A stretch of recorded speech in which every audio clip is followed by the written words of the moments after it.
I always dreaded the night shift at the psychiatric hospital. The place was eerily quiet, except for the occasional moans and screams of the patients. But I had no choice. I needed the money, and the night shift paid better. One night, I had to check on a new patient who had arrived earlier that day. He was a young man, about 25 years old, with blonde hair and blue eyes. He looked normal, except for the deep scars on his arms and legs. He had been found wandering the streets of a small town in Maine, muttering incomprehensible words and clutching a bloody knife. He had no identification, no family, no history. He was a mystery. I entered his room, which was dimly lit by a single bulb. He was lying on the bed, staring at the ceiling. He didn't acknowledge me. "Hello, I'm Nurse Jones. I'm here to check on you. How are you feeling?" I said, trying to sound friendly. He turned his head slowly and looked at me. His eyes were wide and wild, like those of a frightened animal. He opened his mouth and whispered something. "What did you say?" I asked, leaning closer. He repeated his words, louder this time. "I saw them. I saw them all. They're coming for me. Because I'm not one of them, I'm the other 1 inch." I felt a chill run down my spine. I had heard many delusions and hallucinations from the patients, but something about his voice and his expression unnerved me. "Who are they? Who did you see?" I asked, hoping to calm him down. He shook his head and clenched his teeth. No. You don't understand.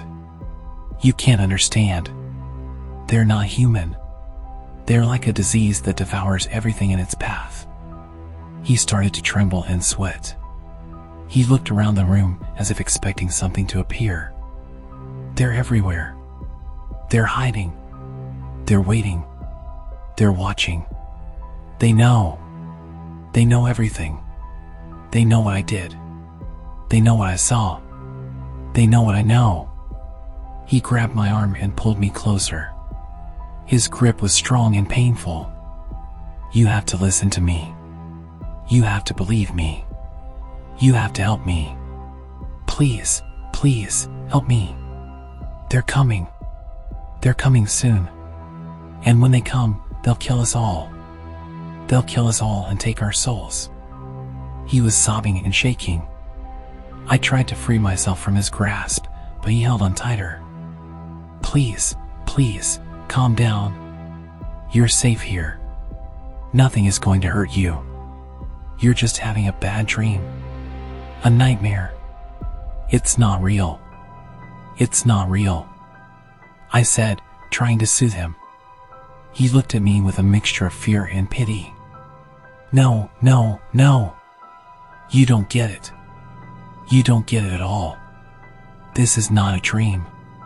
This is not a nightmare. This is real. This is real as hell. And hell is coming. Hell is coming for us all." He let go of my arm and fell back on the bed. He closed his eyes and started to mumble. "I'm sorry. I'm so sorry. I didn't mean to. I didn't want to. I had to. I had to do it. I had to stop them. I had to save us. I had to save us all." He repeated these words over and over until he fell asleep. I stood there, stunned and shaken. I had no idea what he was talking about. What did he do? What did he see? What did he know? Who were they? What were they? I checked his vital signs and left the room. I reported his condition to the doctor, who said he would increase his medication and run some tests. He said he would try to talk to him the next day and see if he could get some answers. I finished my shift and went home. I tried to forget about the patient and his words, but I couldn't. They haunted me. They disturbed me. They intrigued me. I wanted to know more. I wanted to know the truth. I didn't know that I was about to find out. I didn't know that I was about to regret it. I returned to work the next day, eager to see if the patient had settled down or if he had revealed anything more.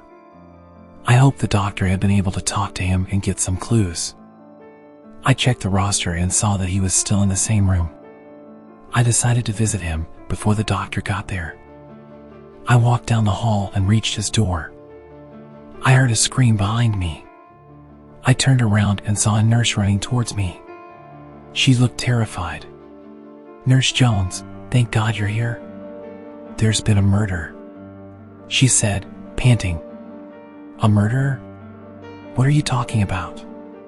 Who was killed?" I asked, alarmed. She grabbed my arm and pulled me along.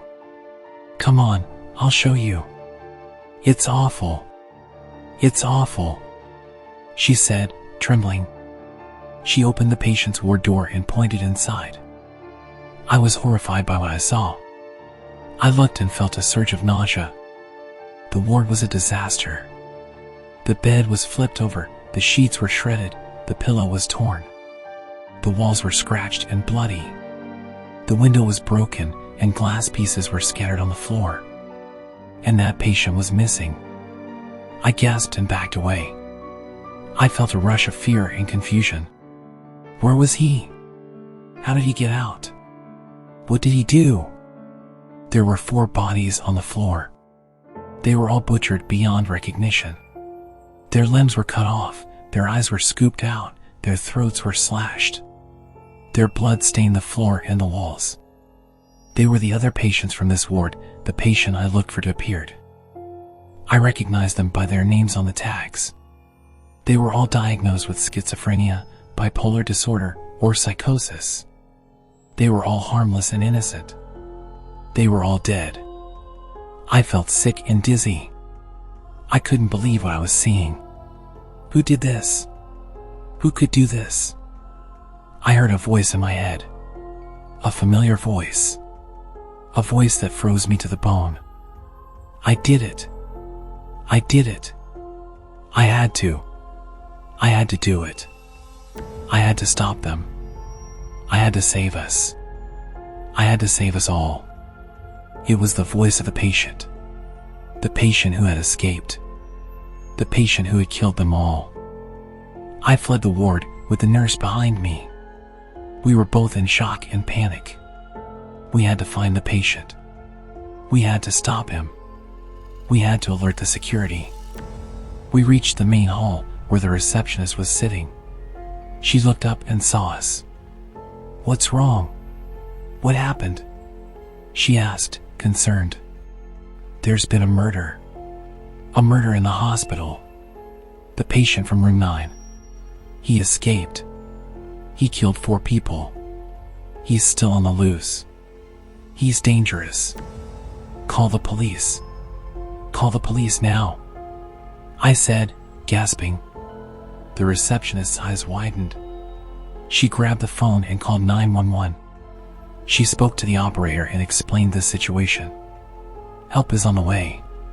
Stay calm. Stay safe," she said, hanging up. She looked at us and said, "Where is he? Where is the patient? We don't know. We don't know where he went. He could be anywhere. He could be hiding. He could be waiting. He could be watching," I said, anxiously. I looked around the hall, searching for any signs of him. I saw nothing. Nothing but the usual staff and patients going about their business, oblivious to the horror that had happened. I felt a cold sweat on my forehead. I felt a knot in my stomach. I felt a fear in my heart. I turned around and saw a fire alarm on the wall. It was smashed and broken. I heard bang, and another, and another. I realized that someone was breaking all the fire alarms in the hospital. I realized that it was him. He was trying to stop the fire department from coming. He was trying to trap us inside. He was trying to burn us alive. I heard a scream from the other end of the hall. I looked and saw a man running towards us. He was covered in blood. He had a knife in his hand. It was him. It was the patient. He had found us. He had come for us. He was smiling. He was smiling, but his smile was inhuman. It was twisted and distorted, as if his face was being warped by some unseen force. His eyes were glowing with a strange light, a light that was alien. He went into the hall and locked the heavy anti-vandal doors behind him. His voice was raspy and unnatural, as if he was speaking through a broken radio. He spoke, and his words chilled me to the bone. "Hello, Nurse Jones. I've been looking for you. I've been wanting to talk to you. I've been wanting to tell you everything. Everything I saw. Everything I did. Everything I know." He raised his knife and pointed it at me. "You see this knife? This is the knife I used to kill them. To kill them all. To stop them. To save us. To save us all." He laughed, a laugh that was inhuman. A laugh that was cruel and insane. I was silent and tried not to look into his eyes, focusing my gaze on his mouth so as not to cause even more aggression. They were not human, Nurse Jones. They were not human at all. They were imposters. They were invaders. They were enemies. They were them. He lowered his knife and gestured around the hall. "They are everywhere, Nurse Jones. Everywhere. They are using our world. They have taken our forms. They have stolen our lives." He looked at me and smiled again. "And you are one of them, Nurse Jones. Are you one of them? I can see it. I can see it in your eyes. I can see it in your soul. You are one of them." He lunged at me, his knife aimed at my heart. I dodged his attack, barely. I felt the blade graze my arm, drawing blood. I screamed in pain and fear. He was crazy. He was delusional. He was dangerous. I still didn't understand who they were. However, for him it seems that I was just one of them. He picked up the knife and pointed it at me. "You're just another slave, a worthless biological mass who doesn't deserve to breathe the same air as me." He lowered the knife and gestured around the room. "They were not human, Sister Jones. They weren't people at all. They were enemies. Our enemies." The police started knocking on the door. They shone flashlights and demanded that the bolt be opened. The patient stopped and leaned closer to me. "But I am not one of them, Sister Jones. I'm not one of them at all. I'm something else. Something more. I belong to a cult that holds the real truth. The cult that rules the world." He straightened up and continued. "You see, Nurse Jones, I'm not the only one. I'm just a pawn. A pawn in a big game. A game played by masters. Masters of our cult. A cult that includes politicians, celebrities, and entrepreneurs. A cult that controls everything. Everything that happens in the world. Everything you see, hear, and read. Everything you think, feel, and believe. Do you remember the tequila crisis in Mexico in 1994? That was our work. Have you heard about the assassination of John F. Kennedy in 1963? That was beneficial for us. Do you know who started the war in Sudan in 1983? That was also our plan. We control all the cards and this is our casino.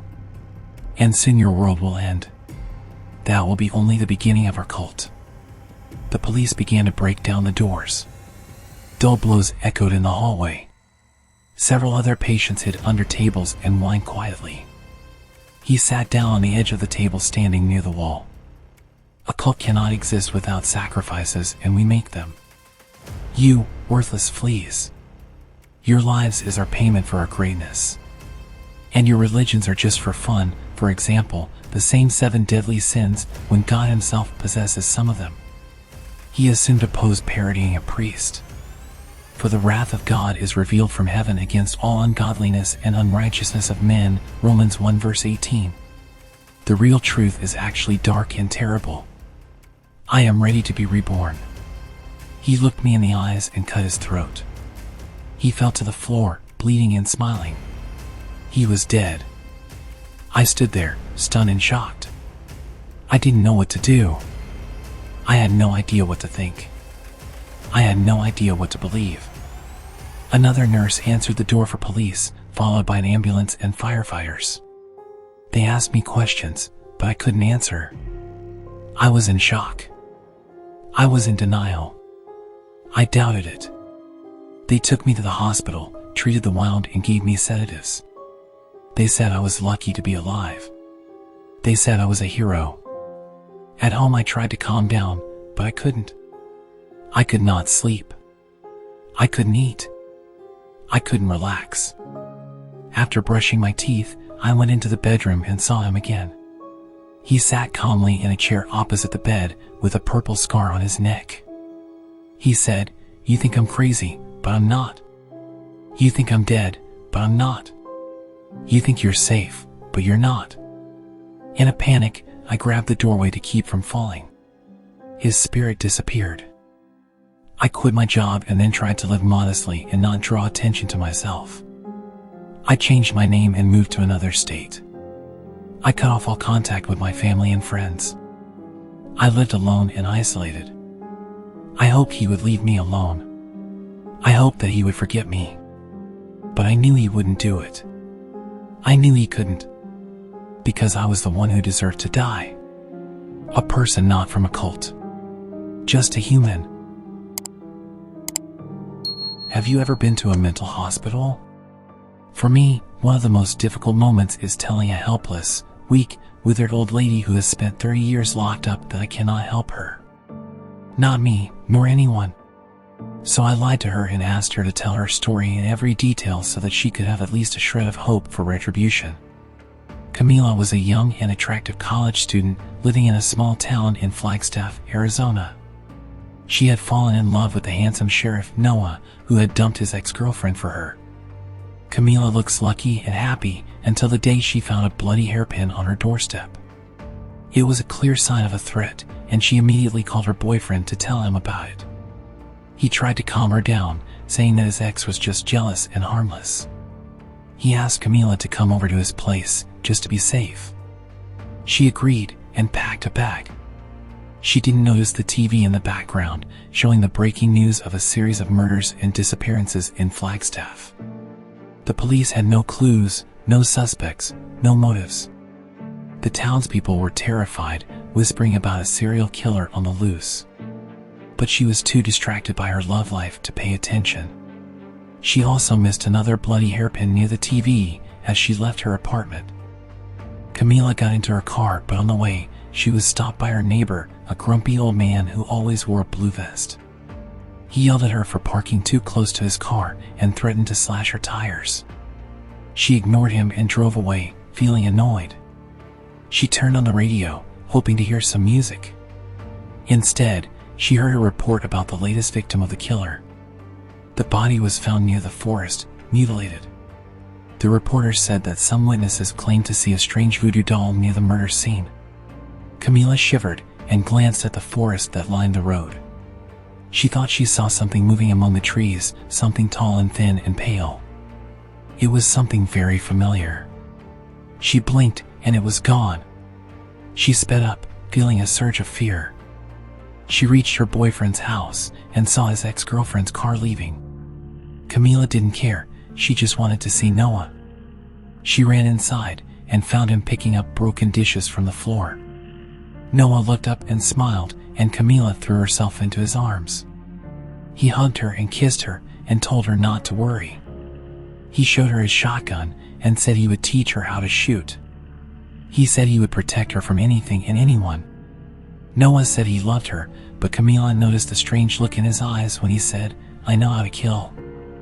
Camila had a nightmare that night, a nightmare that she couldn't remember. She only knew that it was terrifying and that it involved the forest. It seems that in a dream she walked in the forest and was looking for something. Camila woke up screaming and felt her boyfriend's arms around her. He whispered soothing words in her ear and kissed her gently. He told her that it was just a dream and that nothing could hurt her. The next morning, she woke up feeling refreshed and happy. She kissed her boyfriend goodbye and drove back to her apartment. Camila passed by the forest again, but this time she felt a strange attraction to it. She felt like there was something familiar and normal about it, something that made more sense than her college classes. She shook off the feeling and focused on the road. She had a busy day ahead of her. She went to her classes, took notes, talked to her friends. She tried to act normal, but she couldn't help feeling uneasy. From the outside, one could say that she behaves as if there were someone's presence next to her all the time. Camila checked her bag and found a broken, bloody nail. She gasped and dropped the bag. She didn't notice how she was being watched all this time by the sheriff's ex-girlfriend who worked at this college, Harper. She ran to her car and called her boyfriend. Noah didn't answer. Camila panicked and decided to drive to his house. She looked in the rearview mirror and saw a car tailing her. She felt a surge of fear and made a sudden turn. Camila drove towards the forest, hoping to lose the car. She parked near the edge of the woods and got out.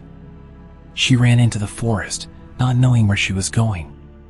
Camila heard the sound of trucks on the highway, but they didn't see her. They didn't care. Camila was found late at night by a search party. Noah had noticed that she hadn't arrived. He had called for backup and had organized a search. Even though she left her phone in the car, they found her quite fast, in just 2 hours, lying on the ground, unconscious and bruised. Her nails were broken, her tights were torn, her clothes were dirty. But what shocked them the most were the laces around her wrists and ankles. They were the same laces that were used to tie the voodoo dolls that were found next to the victims. They rushed her to the hospital and tried to revive her. Camila opened her eyes, but she couldn't remember anything. Noah's boyfriend was holding her hand, stroking her hair. He looked worried and sad. The TV in her room was showing the news.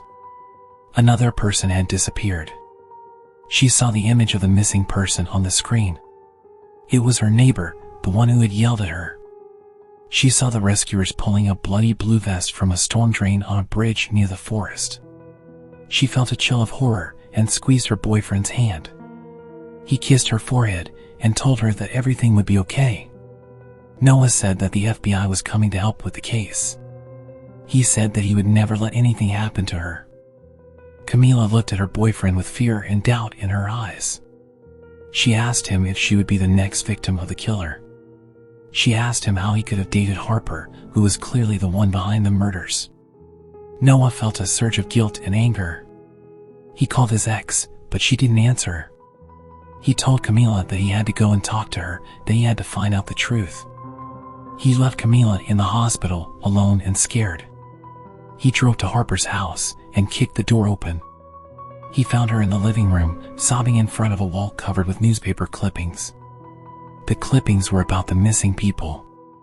Noah grabbed her by the elbow and shook her violently. He demanded an explanation, a confession, a reason.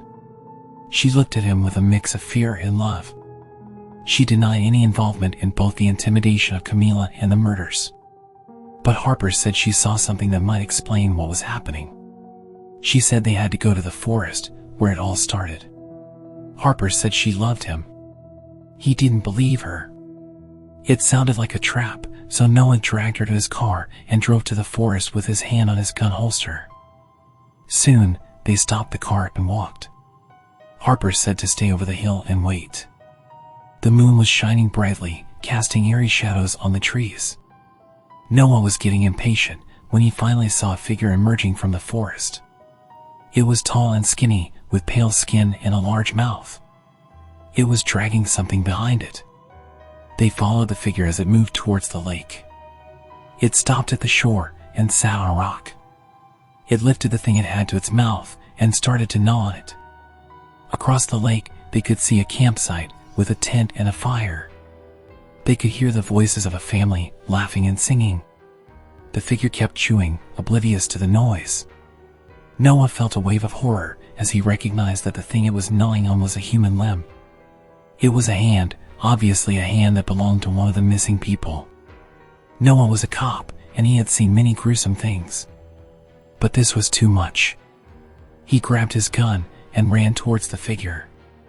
Harper tried to stop him, but he pushed her away. He pointed his gun at the figure and shouted at it to lie down. The figure slowly turned its head, as if it had no bones. It looked at him with black eyes and smiled. He saw the face of his girlfriend, the one he had left in the hospital a few hours ago. Camila had a bloody mouth and a few voodoo dolls in her hand. One doll had a small police cap on it. Camila stuck a long fingernail into this doll's chest. A grimace of terrible pain appeared on his face, but after a moment it expressed nothing, like a wax death mask. His face went blank and he fell to the ground. Harper saw him collapse and screamed.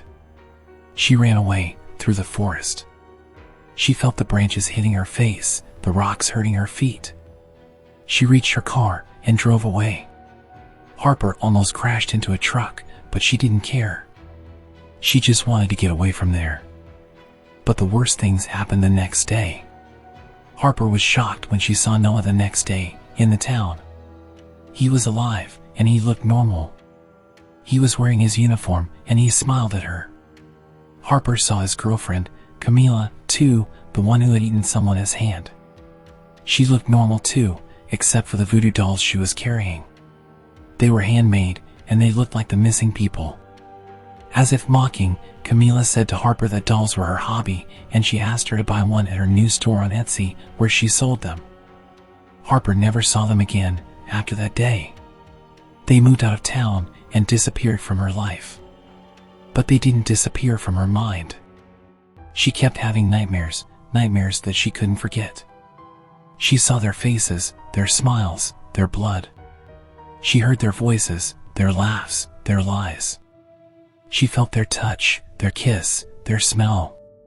Harper couldn't escape them, no matter how hard she tried.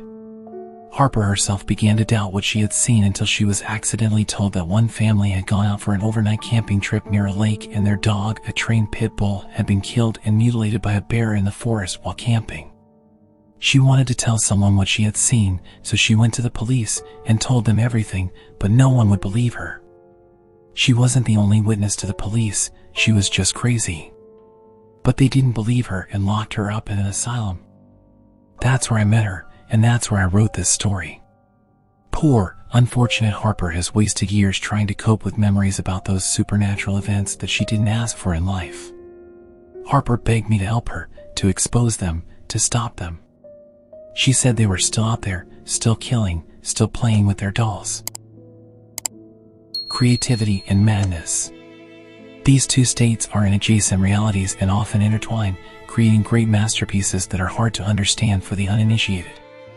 Some artists believe that God guides their hand, while others are ready to sell their soul to the devil to become great. I don't know if there is anything divine or diabolical on the other side of creativity, but sometimes it seems to me that artists, musicians, writers, and others are mediators between our world and something supernatural, and in reality creative people have some special connection with something or someone not from our world. The beginning of the plot thread of this story can be considered the frightening results of a closed auction of painting in New Orleans in 2017. There were a few buyers in the hall, most of the seats were empty. The auctioneer rose to the podium and adjusted his round glasses like Harry Potter's. He had a bow tie of a completely annoying vanilla color and a shirt of Japanese pink, which looked terrible together. Edgar, sitting in the second row, winced. "So, the moment you've all been waiting for," the auctioneer smiled. Inside, Edgar clenched. He squeezed his sign with his number for the auction. The auctioneer pulled off the cover from the painting, standing on a special easel. This painting was breathtaking. Edgar had a lump in his throat, and for a minute he thought he heard the ghostly whisper of some otherworldly entity. It seemed as if the painting was talking to him. The painting by the brightest representative of the new Clausenism, Charles Manuel Poe, entitled Polyfractal Splitting of the Mind, 42 by 24 inches, 2012, oil on canvas. Painted in France in 2012, according to the author, I quote, "The collector who acquired this painting will go mad and end his life in a madhouse," end of quote. Starting price $40,000. Edgar's sign with number 6 immediately flew into the air. "I see 40,500, who will give more?" Another sign rose next to him. 41,000, who more? 45,000. Edgar shouted. He adored this artist. Looking at the painting, he felt that it was an anatomically accurate imprint of his soul.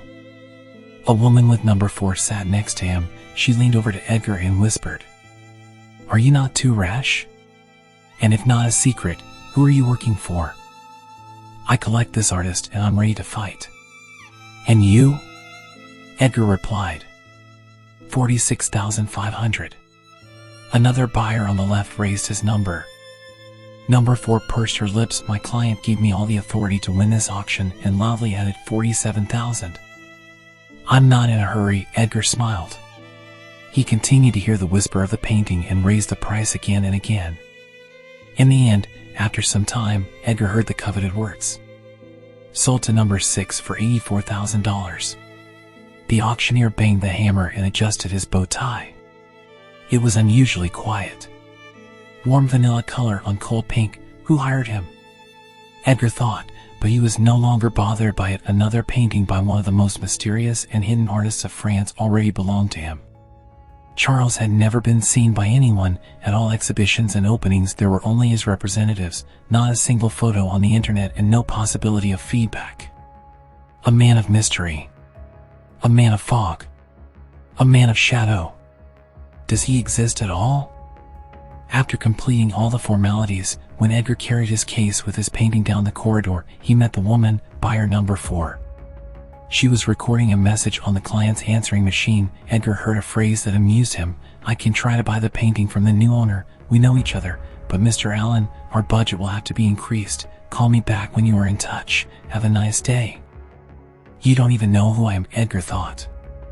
Arriving home, Edgar first opened the package and hung the painting in a prepared place, next to other works by Charles Manuel Poe. The paintings fit together perfectly into one composition. At the junction of 4 paintings, a common plot was formed, a spot resembling a hand that descends into the gap between. "What is this?" "A board and some fragment of fabric." Edgar sat with a glass of Merlot and looked at the painting, but the uneasy feeling that something was wrong did not leave him. A sudden sensation of impending threat by a cold touch made him very worried. He took off the painting and examined it. A beautiful Italian double-thread linen canvas of medium grain on a stretcher made of solid Scandinavian pine. Signature in charcoal. Recognizable handwriting. Everything as in other works, although... Edgar ran his fingers in the gap between the canvas and the stretcher and pulled out a small note. "They're here again. They came for me. Saved my life." It was the artist's handwriting. Edgar took off the rest of the paintings. There were also notes. "Gallery mortem, hurry up, water will cleanse everything, but the most frightening, beware of Allen. He is ready to kill us." 3 minutes later, a toothbrush, socks and a razor flew into Edgar's backpack, and 7 minutes later he was on his way to the airport. He was filled with a sense of hunting and that feeling when you help an old friend you've known for many years. The next stop, Gallery Mortem in Boston. Entering the gallery, Edgar immediately headed boldly to the smiling administrator. "Good afternoon, I'm here about the paintings by Charles Manuel Poe. I would like..." Edgar began the conversation and the administrator jumped with joy. Finally, he went to the service rooms, beckoning Edgar with him. "We are all very worried about the situation with the painting. We are happy to work with such a professional restorer as you." "Wow, you were recommended by Charles Poe himself." Edgar silently followed the administrator. They went down to the workshop. On the table lay a painting, another undeniable masterpiece, executed in dark blue tones with a contrasting soft yellow accent, obviously made with Naples yellow paint. On the dark blue part, a marker read, "He's watching you." Some kids ran into the gallery, literally drew in a second, and now we have a problem, the administrator complained. "I have to take the painting," Edgar said. "To my workshop, for restoration, of course. A few days and it will be like new." Of course, the administrator nodded. "Let's just sign all the papers. We usually work only with our restorers, but you have such a recommendation, so we can expand our circle of contractors." "Wow, Charles Poe himself called us." As Edgar drove to the motel, he kept replaying in his head how he pronounced the phrase "to my workshop." How he wished it were true. To have his own painting workshop, that would be wonderful. The pine scent of lacquer, made from dammer resin, growing in Indonesia. glittering palette knives made of solid drawn stainless steel. The sound of a brush with natural bristles rustling on the canvas. He suddenly felt a little sad that this was not in his life. This feeling was akin to when you miss a loved one. Arriving at the motel, he put the painting on the table and, looking at the painting, began to think. Probably, the situation was planned, because Charles asked to hurry. He knew about the vandalism and insisted on his restorer. Maybe even the kids with the marker were a setup. Edgar looked closely at the paint. The shine of the blue areas differ from the yellow and brown ones. Different type of paint. Edgar took out a handkerchief, wet it with water, and tried to rub the paint on the side. It began to dissolve easily from the water. Gouache, Edgar guessed, and got to work. Wiping the gouache, Edgar became more and more anxious with every movement. Under the paint, there appeared inscriptions, names, addresses, places, and tasks, such as Find Annabelle, Buy a Mummy Brown Paint, Amsterdam, Art Basel Exhibition, and the last one, Kill Alan. Art Basel Exhibition? Edgar said thoughtfully aloud. It's in Switzerland, he heard a velvety and very pleasant female voice behind him. Edgar turned sharply and saw a red-haired girl in one towel in the bathroom. She had just come out of the shower and water was dripping on the floor. Surprised, Edgar blinked and the girl disappeared. He cautiously entered the bathroom, ran his hand over the wall of the shower cubicle. Dry. The mobile phone rang sharply. The number was undefined. Edgar picked up the phone. It was buyer number 4 from the auction. Mr. Allen would like to buy your painting. He is ready to pay any money. Number 4 did not go around for a long time. He would like to meet with you to discuss the price, but I can add for myself that this is your golden chance to make a very decent amount of money in a short time. In his letter, he wrote, any money, you can boldly name your price. Glad to hear. I'm on a business trip right now. As soon as I get back, I think we can discuss this issue with Mr. Allen, Edgar replied, trying to sound as mundane as possible. Of course, said number 4.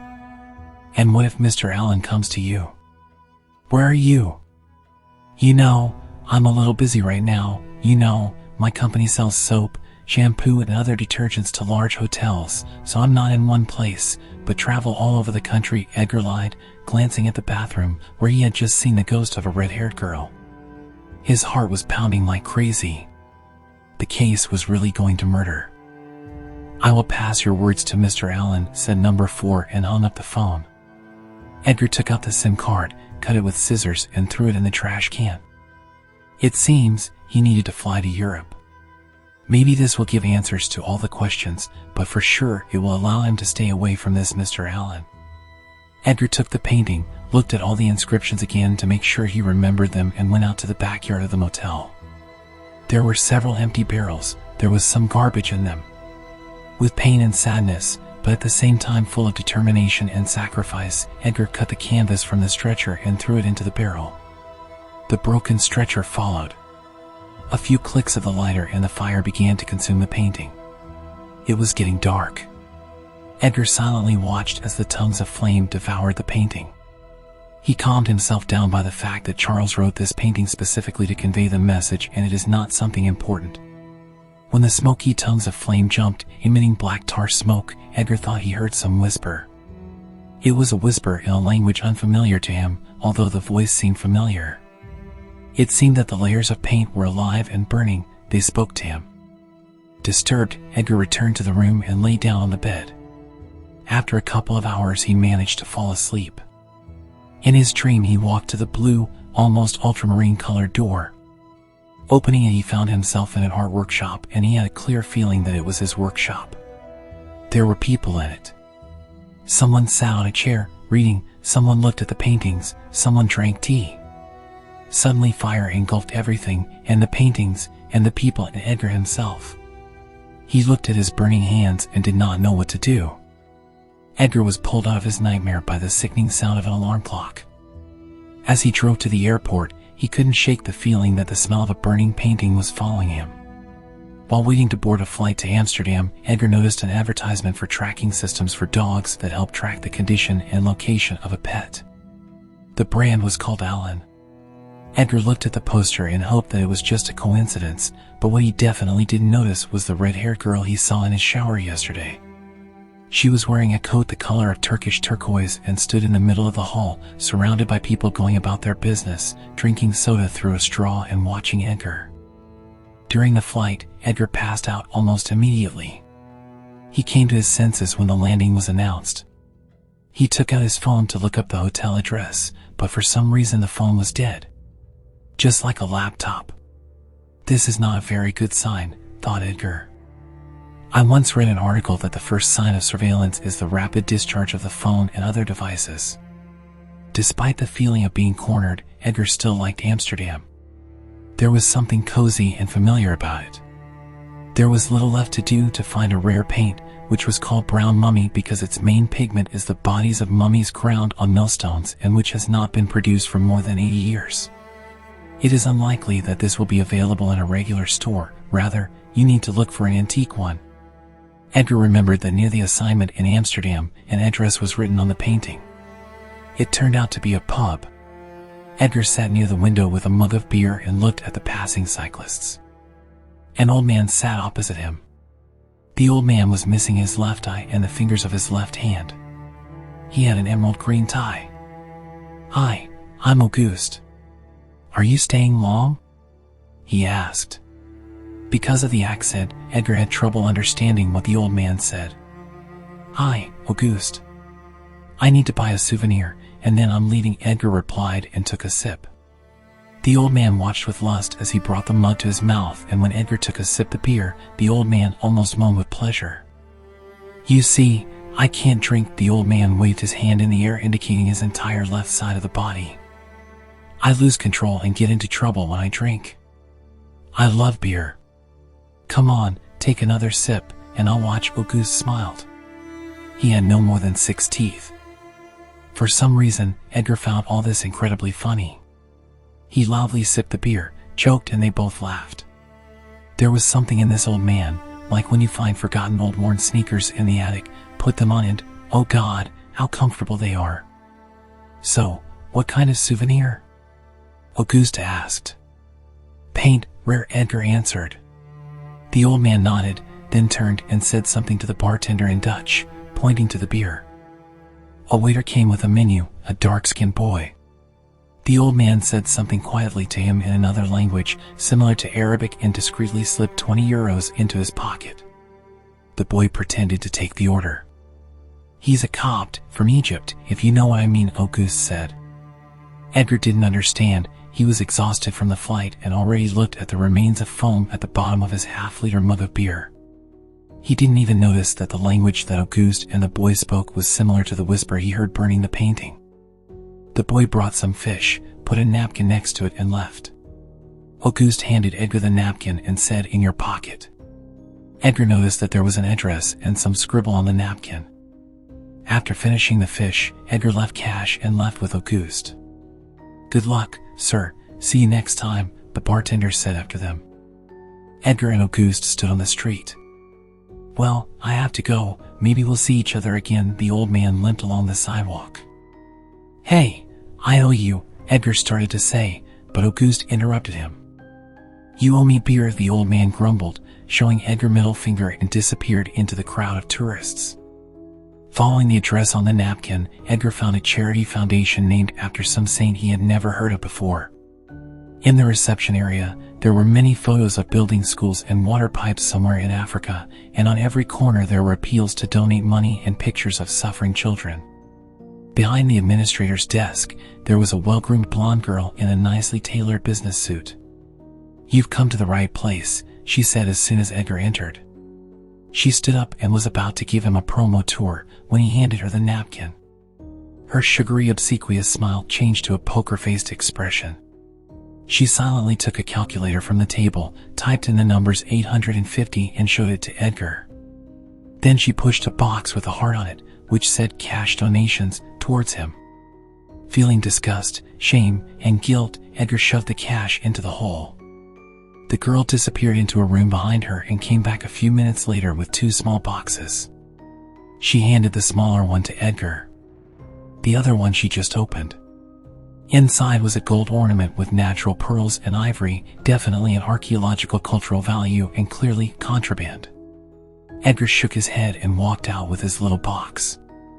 The deal was done. Edgar confirmed it at the hotel. In the box was a small jar of oil paint, which smelled very strange. He felt lost and hopeless, as he had no clue how to find Annabelle. Next to her name was only a set of symbols and numbers, which he could not understand. Edgar decided to fly to Switzerland for the Art Basel exhibition. As he approached the registration for the flight, he suddenly heard a familiar voice. Ahead of him in line, literally a few people away, was number 4. She was arguing about her luggage with the airline employee. Edgar turned around and tried not to attract attention as he quickly left the airport. It seemed that someone was following him. It was unsafe to return to the hotel. The airport was out of the question. Sitting on a bench in the park, he browsed the bus schedules that go to the city of Basel. Suddenly he noticed a little boy of about 8 who stood in front of him in rubber rain boots of Berlin blue. He silently looked at Edgar and held something in his fist. Edgar silently looked at the boy, and the boy at Edgar. It lasted for 20 to 30 seconds. The boy did not move and looked into Edgar's eyes. "Who are you?" Edgar asked, ready for another strange encounter. "I'm Usher," the boy said, continuing to look into Edgar's eyes. "And what are you doing here?" "I'm playing with trains," Usher replied, handing Edgar his hand and opening his fist. There was a little train. Trains are the bastion of stability and time fidelity. Among the chaos of random events, they are the only thing that calms me down, Usher said. What a smart kid, Edgar thought. By the way, that's a good idea to go by train. He looked at his phone and then again at the boy. Usher was gone. Edgar started to scroll through the train schedule. Suddenly one train caught his attention, or rather the train number. It matched the code that Charles left on the painting. It was late at night. The station was lit with many lights when Edgar finally settled into his seat. Another journey. The train softly flew past the villages. People quietly talked to each other. Edgar looked out the window. It was good and peaceful. Suddenly, in the window, he saw the reflection of the red-haired girl, the ghost that Edgar saw in the shower. Who is she? Why does he see her? And how is this related to, and how long are you going to ignore me? A soft female voice with an Eastern European accent sounded. Shocked, Edgar tore himself away from the window and stared at the girl. She flopped down on the opposite seat and put a cup of coffee on Edgar's table. He, shocked, could not say anything, thinking that he was hallucinating.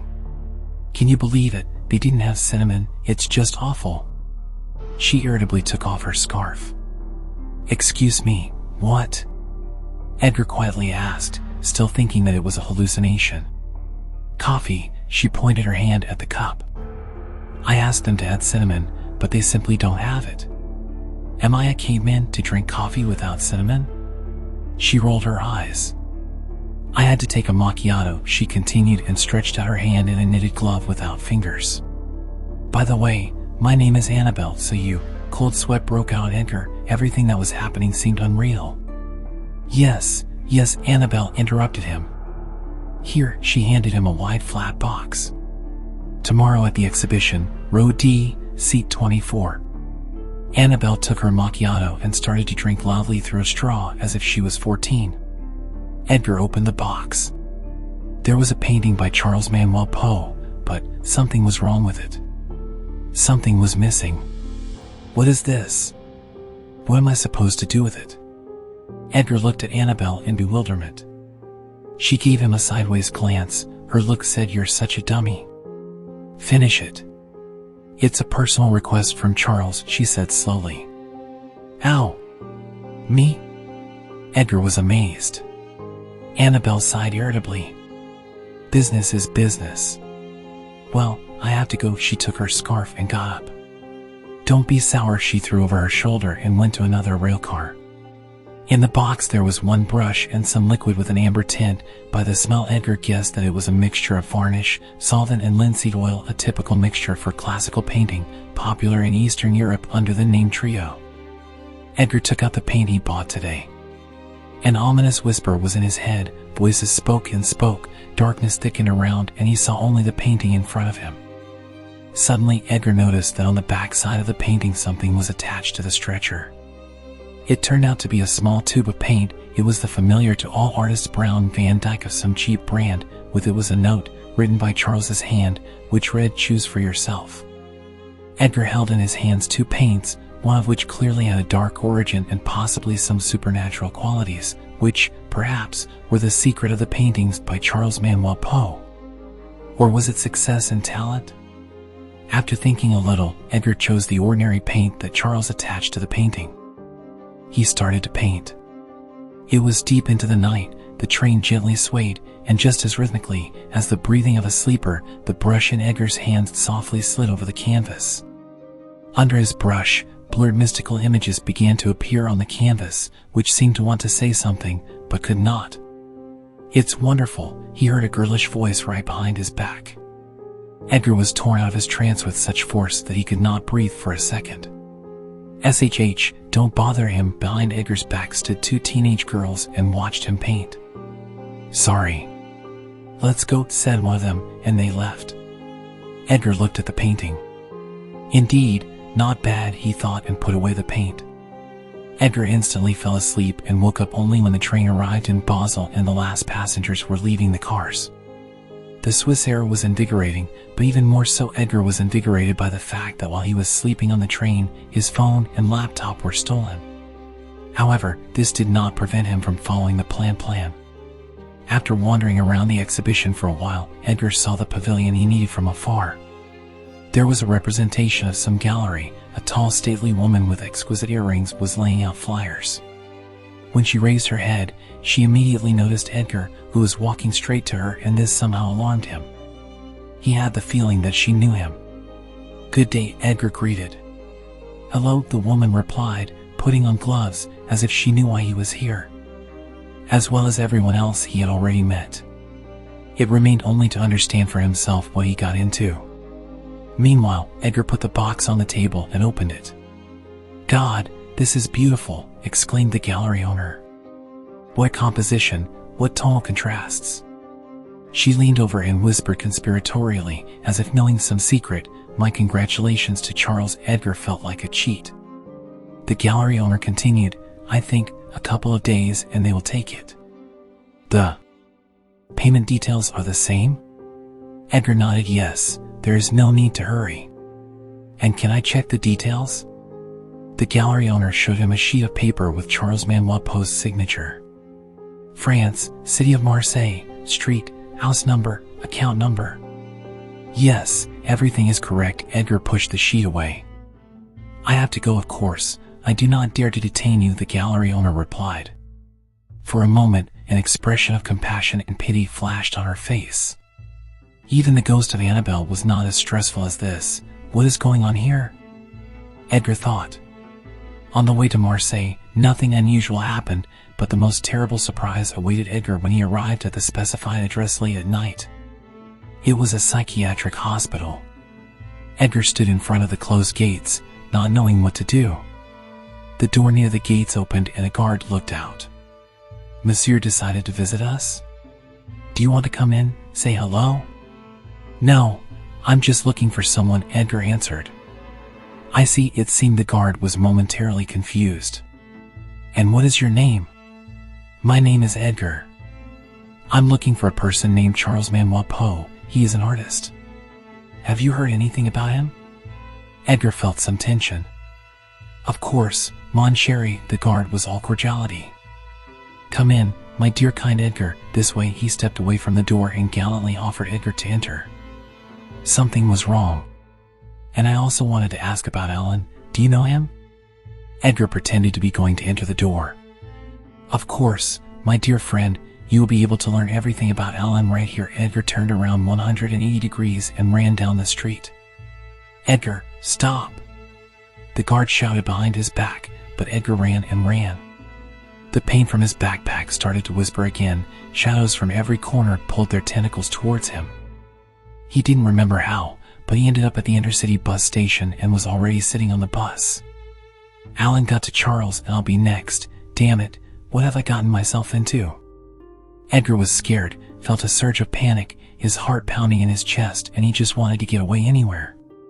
He rode all night and got off at some station early in the morning, but bus went on its route. The whispers still sounded in his head, his temples throbbed, fear drove Edgar forward. A small peaceful town was just waking up from a night's sleep. Edgar just walked where his eyes looked, winding through the old narrow but very clean streets. Suddenly he saw a blue door, almost ultramarine in color. It was painfully familiar to him. He saw it in his dream when he dreamed of his own workshop. The door was locked. Edgar rummaged under the flower pots. Nothing. Then he decided to stick his hand in the gap between the wooden frame and the surface of the wall above the entrance. The key was there. It was strange, but inside it smelled of wax and linseed oil. Edgar felt for the switch and turned on the light. In the middle of the art workshop, filled with unfinished paintings by Charles Manuel Poe, stood the boy from Amsterdam, who was called Usher, and again looked intently into Edgar's eyes. He was still in his blue rain boots. Edgar froze. "You made it," finally Edgar heard a female voice. Surprised, Edgar turned around. On the side in the corner, Annabelle was sorting brushes, her turquoise coat hung next to her. She looked somewhat agitated. Edgar was scared. "Don't be so nervous, we're all friends here," an old man's voice sounded from the other side. It was Auguste, smiling with his six-toothed grin and adjusting his emerald tie. Usher stepped aside, and in the darkness of the far corner, Edgar saw a strong man in a luxurious elegant suit of mahogany color. He sprawled in a chair, his chin was raised, his hands in snow-white gloves, in his left hand a cane made of natural ivory. His movements showed some domineering attitude towards life. "Charles?" Edgar asked hesitantly. "No," the man sharply got up.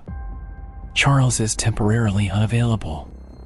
Allow me to introduce myself. My name is Alan, and now I am the one who decides everything." He made some strange mannered gesture with his hand. Cold sweat appeared on Edgar's forehead. He backed away to the door. "What does all this mean?" he muttered. "Don't run away," Alan smiled condescendingly. "You can't run away from yourself. We are part of you," Annabelle said. "We are all you. You were lying in the hospital until..." She looked at Alan with apprehension and hesitantly continued, "Until Alan pulled us out." Edgar realized that she was afraid to tell the truth.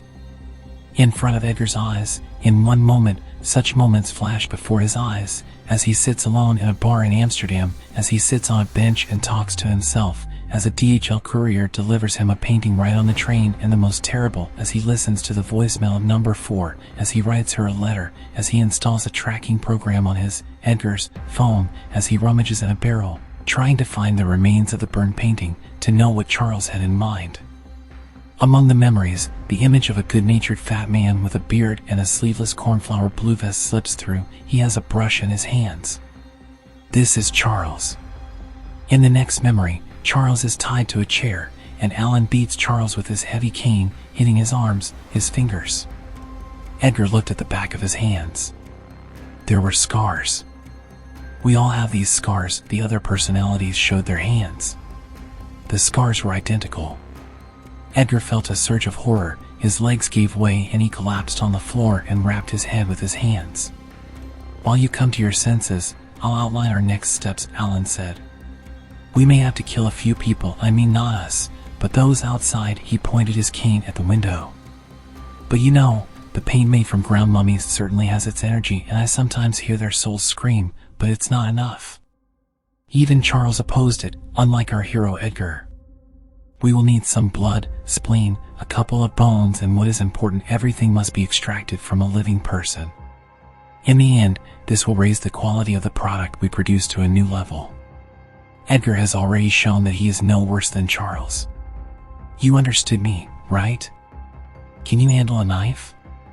Alan grabbed Edgar by the chest and shook him. "You will do what is required of you." Annabelle turned away, covering her face. Auguste looked somewhere in the corner, trying not to turn around. Usher silently watched. "Yeah, go to hell." Edgar hissed through his teeth and bit Alan's hand. He screamed and let go of Edgar. Edgar grabbed a wooden chair nearby and started hitting Alan. Alan stabbed him with his cane in the stomach. Blood flowed from Edgar. Annabelle grabbed Usher and hugged him, not letting him watch the fight. Auguste jumped to Edgar and started kicking the fallen Alan. Alan crawled under the table, leaving a bloody trail behind him. "Do you think this is how you can solve it?" Alan laughed. "I wrote the last painting without a mummy. It's already at Art Basel," Edgar shouted. "Charles gave me a choice, and I chose another paint." Everyone in the room was stunned. "What did you do?" Alan turned red. He got up. His face was full of rage and hatred. "You destroyed my years of work. You ruined everything." Alan got up, holding onto the edge of the table, wiped his sleeve with blood and hissed through his teeth. "So, you are completely on the side of the idealist, Charles. But nothing, I'll get back at you. We are together forever." Edgar grabbed a glass bottle from the shelf on which various painting solvents stood, stuck some greasy rag instead of a cork and lit it with a lighter. By the smell of the fire, it became clear that the bottle contained kerosene. Edgar held the bottle over his head. "Forever? Nothing is forever, you freak. We can solve this once and for all." Annabelle looked at Edgar. She nodded her head briefly and decisively and hugged Usher tighter. Auguste hesitated a little. "Listen, Edgar, maybe we shouldn't rush?" "Yes, Alan is wrong, but no buts," Edgar shouted. "Let's end this." His dream repeated. Suddenly strong arms hugged him from behind by the shoulders, immobilizing him. Other hands snatched the burning bottle. It was the guard from the psychiatric hospital. There were several more people with him. They all surrounded Edgar. He did not try to break free. Moreover, all his personalities disappeared. On the contrary, he felt emptiness and at the same time a strong weakness. He fell to the floor. "Quiet, quiet. It's good that you left us this address last time," said one of the guests. Apparently she was a doctor. Would Charles approve of this? Edgar exhaled. The last thing he saw before he passed out, his reflection in the mirror. His face was broken to blood. A few days passed. Edgar was sometimes conscious, sometimes disoriented. He was in the ward, sometimes with Annabelle, sometimes with Auguste or Usher. The most difficult meetings were with Alan, but they were usually short. They were always interrupted by the doctor. Then it was that morning. Edgar opened his eyes, feeling the warmth of the sun and the softness of the sheets. Next to him on a chair, Charles was scribbling something with charcoal in a notebook in his favorite cornflower blue vest. "Thank you for not burning our workshop," he said. "And of course, for pulling me out of the depths. Last time Alan deceived the doctor and banished me. This time everything worked out well. We have a very good doctor." He showed Edgar a sketch. On it, Usher and Annabelle were sculpting something out of clay. "I'm just having fun. All the serious work is still ahead of us. But no more dead mummy paint," he winked. The doctor came into the ward with her assistant. She had a nice yellow shirt of a specific shade. "Your shirt is the color of yellow Indian paint," Edgar said. Charles nodded approvingly. The doctor smiled. "How are you feeling?" she asked. "I talked to Charles just now. He is grateful." "That's good," the doctor said. "I have something to show you. Do you remember the Art Basel exhibition?" Edgar nodded. The assistant handed the doctor a tablet, and she showed Edgar. It was an article about how the Museum of Modern Art in New York acquired the very painting that Edgar finished on the train for almost $4 million. The publication also had a review of the other works by Charles Manuel Poe, and the critics' reviews were just excellent. The painting was called a breakthrough and the beginning of a new style. "You didn't work in vain. Not every artist achieves to enter the world history in their lifetime," the doctor said. Edgar had a lump in his throat, and Charles blinked, letting the tears roll down his cheeks. The doctor handed Edgar a napkin. He wiped himself. "Thank you, doctor, again, and now rest." She gently patted him on the shoulder. "Okay," Edgar said. "I'll read." He opened a book and immediately plunged into the mysterious world created by the classic of literature, Edgar Allan Poe. Finally, he felt in harmony.